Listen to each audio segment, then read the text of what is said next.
అందరికీ నా నమస్కారాలండి. 4th క్లాస్ టెక్స్ట్ బుక్ ఏదైతే మారున్నదో కొత్తది అండ్ బ్లోజమ్స్‌లో పేజ్ నెంబర్ 79లో ఆపోజిట్ వర్డ్స్ ఉన్నాయి. యాక్చువల్‌గా ఇవి చెప్పడానికి ప్రధాన కారణాలేంటంటే ప్రిఫిక్సెస్ ఉపయోగించి అంటే ప్రిఫిక్సెస్ అంటే కొమ్ములు, సఫిక్సెస్ అంటే తోక అని అనుకున్నాం కదండీ. ప్రిఫిక్సెస్ అంటే ఓ పదానికి ముందు కొన్ని పదాలు జస్ట్ ఓ 2 లెటర్స్ ఉంటాయి. లేదా 3 లెటర్స్ ఉంటాయి. అవి పెట్టేయడం వల్ల ఏందంటే వ్యతిరేక పదాన్ని సృష్టించొచ్చనమాట. ఇక్కడ మీరు చూసినట్లయితే ఆనెస్ట్. HONEST. హా అని పలకదు గానీ ఆనెస్ట్. హెచ్ సైలెంట్ అండి ఆనెస్ట్.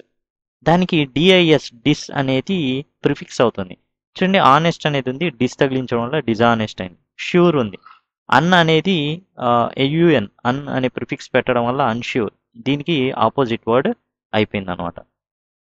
ఇక యుఎన్ అన్ అండ్ డిస్ అనేది ఉపయోగించేసి ఏ విధంగా మిగతా వాటికి మనం చేయొచ్చు అనేది చూద్దాం. హ్యాపీకి అన్హ్యాపీ, లైక్కి డిస్లైక్, లాక్కి అన్లాక్, ఒబేకి డిజోబే, కైండ్కి అన్కైండ్. ఈ విధంగా డిస్ అన్నిటికి పెట్టవచ్చా ఇట్లానే డిస్ అనుకుంటే కాదండి. దానికంటూ ఒక లాజిక్ ఉంటుంది. అంతే తప్ప ఎట్లా పడితే అట్లా పెట్టేయడం అనేది కాదు. ఇక్కడ అన్హ్యాపీ బదులు డిస్హ్యాపీ అని పెట్టకూడదు. దేనికి దానికే వర్తిస్తుంది. హ్యాపీకి అన్హ్యాపీ, లైక్కి డిస్లైక్ ఆ విధంగానే ఉండాల్సి వస్తుంది. ఇక మనకి యాక్టివిటీ 4 ఒకటి ఉందండి. పేజ్ నెంబర్ 80లో ఉంది.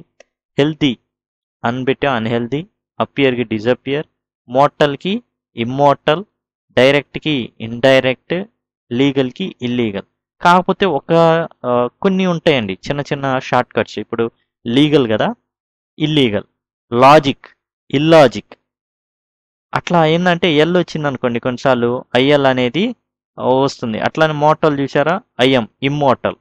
ఆ విధంగా కొంచెం రూపాంతరం చెందుతుంటాయి ఇట్లాంటి.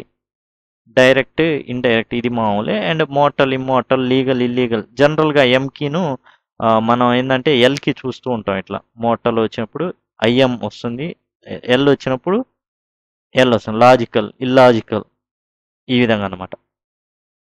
అన్నిటికి కాదు, మళ్ళీ లాక్ ఉన్నప్పుడు అన్లాక్ వచ్చింది. కాకపోతే ఏంటంటే మనం ప్రాక్టీస్ చేసేటప్పుడు అలాంటి కొన్ని ఉంటూ ఉంటాయి. చెప్పుకున్నాం కొంచెం 90% అట్లానే వస్తుంటాయి. వాటిని మనం చేయాలి. ఏదైతే 10% ఎక్సెప్షన్ మినహాయింపులు వస్తాయో వాటిని మనం నోట్ చేసుకున్నాం అనుకోండి, అది ఫెచ్చింగ్.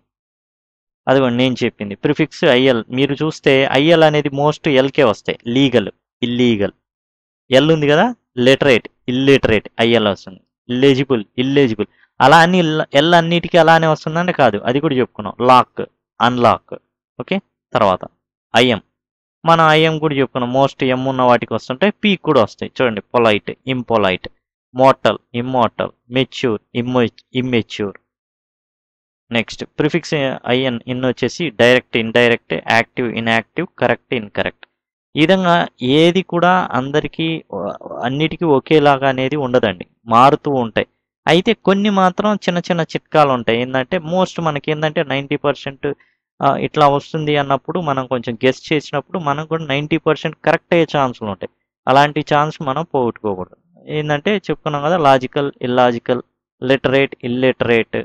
అలా మనం ఎక్సెప్షన్ గురించి లాక్ వచ్చింది, ఐఎల్ పెట్టకూడదు. అక్కడ యుఎన్ అన్లాక్ అవుతుంది. మనకు తెలిసింది అన్లాక్ 1.0, అన్లాక్ 2.0, అన్లాక్ 3.0 ఇట్లాంటివన్నీ రావడం మనం చూసాం కదా.